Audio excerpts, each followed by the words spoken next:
একদা এক গভীর জঙ্গলে ৩ বন্ধু বাস করত। একটি সিংহ, একটি বানর এবং একটি হরিণ।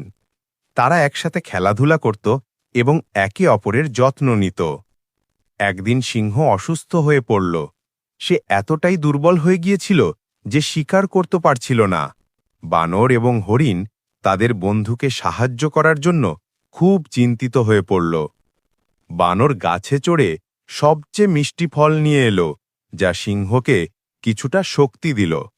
হরিণ তার দ্রুত গতি ব্যবহার করে কাছাকাছি একটি গ্রাম থেকে ভেষজ নিয়ে এলো, যা সিংহের ব্যথা কমাতে সাহায্য করল।